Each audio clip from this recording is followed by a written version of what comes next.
భగీరథుడు కేసీఆర్ ఆనాడు చెప్పారు. కరువు వచ్చినా కాటకం వచ్చినా కాళేశ్వరమే మనకు దిక్కవుతుందని. ఆ మాట ఇప్పుడు అక్షర సత్యమైంది. తెలంగాణకు కాళేశ్వరమే దిక్కైంది. కూలిందని కూలేశ్వరమని అడ్డమైన కారు కూతలన్నీ కూసిన కాంగ్రెస్ పాలకులు చివరికి కాళేశ్వరం ప్రాజెక్టు మీదనే ఆధారపడ్డారు. గత్యంతరం లేక వేరే దారి కనిపించుక ఆఖరికి తలుగ్గారు కాంగ్రెస్ పాలకులు. రైతుల పక్షాన ఎడతెగని పోరాటం చేసిన బీఆర్ఎస్ కృషి ఫలించింది. ప్రధాన ప్రతిపక్షం వరుస డిమాండ్లకు తలవంచిన రేవంత్ ప్రభుత్వం ఎట్టకేలకు నీళ్లను విడుదల చేసింది. కాళేశ్వరం ప్రాజెక్టులో భాగమైన నందిమేడారం గాయత్రి పంప్ హౌజుల్లో మోటార్లను అధికారులు ఆన్ చేశారు. నందిమేడారం గాయత్రి పంప్ హౌజుల్లోని 2 పంపుల ద్వారా 6300 క్యూసెక్ల నీటిని బాహుబలి మోటార్లు ఎత్తిపోస్తున్నాయి.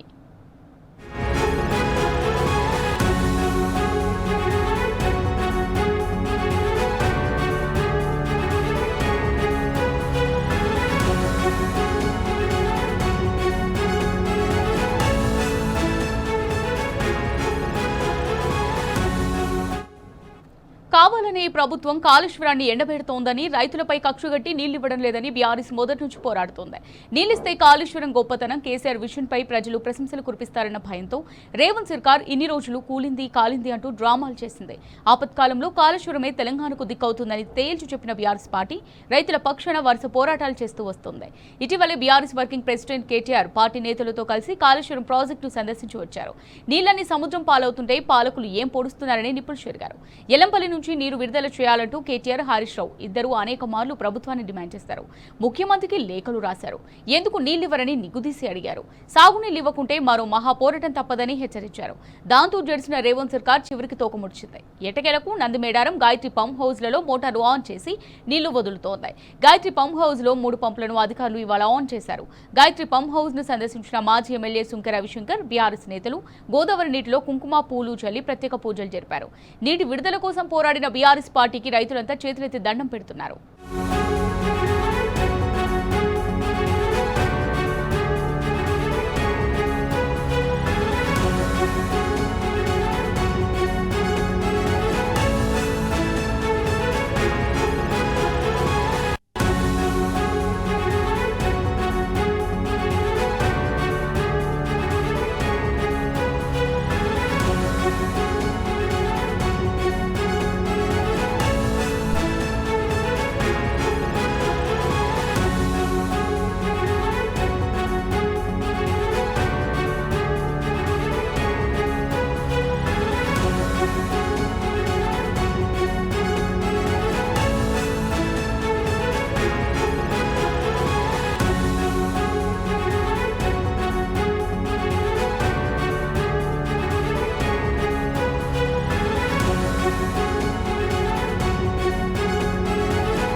రైట్, దీనికి సంబంధించి మరిన్ని డీటెయిల్స్ మా రిపోర్టర్ వేణుగోపాలరావు అందిస్తారు.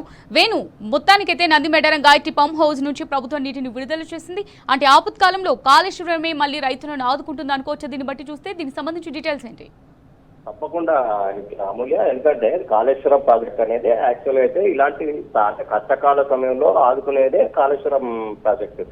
ముఖ్యంగా ఇప్పుడు ప్రస్తుతం అయితే ఎల్లినో ప్రభావం ఉందని చెప్పి గత నెల రోజుల నుంచి కూడా వర్షాలు లేక చాలా ఇబ్బందులు పడుతున్న నేపథ్యం. అంటే గత 2 రోజుల నుంచి మాత్రమే వర్షాలు అయితే పడుతూ ఉన్నాయి. అంటే ముఖ్యంగా దీనికి ప్రత్యేకంగా ఏంటంటే కాళేశ్వరం ప్రాజెక్ట్ సంబంధించి ఇప్పుడు ప్రాణహిత గోదావరి ఉంటుంది, కానీ మనకు గోదావరి యొక్క ప్రశ్నార్థకంగా మారిన నేపథ్యంలో ఈ పలానా అయితే మనకు ఆధారం అని చెప్పి కేసీఆర్ దీని మీద ప్రత్యేక దృష్టి సారించడమే కాకుండా కాళేశ్వరం ప్రాజెక్ట్ ను తీసుకొచ్చినటువంటి పరిస్థితి. ఈ కాళేశ్వరం ద్వారా ఇటు కన్నెపల్లి పంప్ హౌస్ నుంచి ప్రాణహిత మంచి ఎండాకాలంలో కూడా మనకు 5,000 క్యూసెక్కుల నీరు ప్రవహిస్తుంటుంది.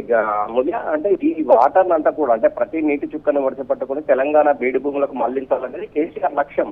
ఆ లక్ష్యం నుంచి వచ్చింది ఈ కాళేశ్వరం ప్రాజెక్టు. అంటే ప్రస్తుతం ఎల్లంపల్లి ద్వారా నీరు విడుదల చేయండి లేదా కన్నెపల్లి పంప్ హౌస్ ను ఆన్ చేయండి అంటే ఇప్పుడున్న పరిస్థితుల్లో ఎలినో ప్రభావం ఉంది, నీళ్లు లేవు, చాలా ప్రాజెక్టులు ఎండిపోతా ఉన్నాయి, బ్యారేజీల కానీ కాయకు ప్రాజెక్టు కావచ్చు, చెరువులు కావచ్చు, కుంటలో నీళ్లు లేవు అని చెప్పి BRS party working president KTR దీని మీద ప్రత్యేక దృష్టి సారించడమే కాకుండా ఇటు కన్నెపల్లి పంప్ హౌస్ ను అందరితో కలిసి పర్యటించడమే కాదు, కన్నెపల్లిలో నీళ్లు ప్రస్తుతానికి వెళ్తా ఉన్నాయి, వృధాగా సముద్రంలో కలుస్తాయి, వీటన్నిటి కూడా తెలంగాణ బీడుభూములు మళ్లించండి, ఇటు బ్యారేజీలో నింపండి అని డిమాండ్ చేసిన నేపథ్యం.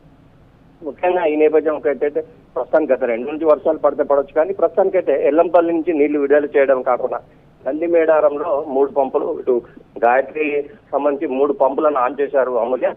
3150 క్యూసెక్కులు అంటే ఒక పంపు ద్వారా విడుదలవుతోంది. ఈ 3 పంపుల నుంచి నీళ్ళని కూడా ఇటు మిడిమానేరు వరద కాలకు పంపిస్తున్నటువంటి నేపథ్యం మనకు కనిపిస్తుంది. అంటే ప్రస్తుతానికి ఇప్పుడు ఉన్నటువంటి పరిస్థితిలో కాళేశ్వరం అనేది మాత్రం ఇది 1 కోటి ఎకరాలకు నీళ్లు ఇవ్వాలనేది కేసీఆర్ సంకల్పం. ఆ సంకల్పం నుంచి వచ్చింది కాళేశ్వరం ప్రాజెక్ట్. అంటే మొత్తం మీద దీనికి సంబంధించి ఈ కాళేశ్వరం సంబంధించి సరే బ్యారేజీకి సంబంధించి డిఫాల్ట్ ఉంటే ఉండొచ్చు, కానీ కన్నెపల్లి పంప్ హౌస్ ద్వారా నీటిని ఎత్తిపోయొచ్చు. ఎందుకు ఎత్తిపోస్తున్నారంటే గత నెల రోజుల నుంచి కూడా బీఆర్ఎస్ ప్రత్యక్ష పోరాటం చేస్తూ ఉంది. ఓవైపు ధర్నాలు చేసింది, రాస్తారోకలు చేసింది. ఒకవేళ కనుక పంపులు ఆన్ చేయకుంటే బీఆర్ఎస్ పార్టీ వర్కింగ్ ప్రెసిడెంట్ ప్రత్యక్షంగా రంగంలో దిగుతాం, రైతులకు తీసుకొని 50,000 మందిని అక్కడికి వెళ్ళి మేమే పంపాలు చేస్తామంటూ కూడా అల్టిమేటం ఇచ్చినటువంటి పరిస్థితి. అంటే ఇప్పుడు ఉన్నటువంటి పరిస్థితుల్లో Gayatri pump house, Nandimedaram pump house launch చేశారు. ఇటు 3150 క్యూసెక్కులు ఒక పంపు ద్వారా విడుదల చేస్తున్నటువంటి పరిస్థితి. ఇవన్నీ కూడా మిడ్ మార్నింగ్ వచ్చే అవకాశం ఉన్నదని చెప్పొచ్చు Amulya. Right, thank you Venu.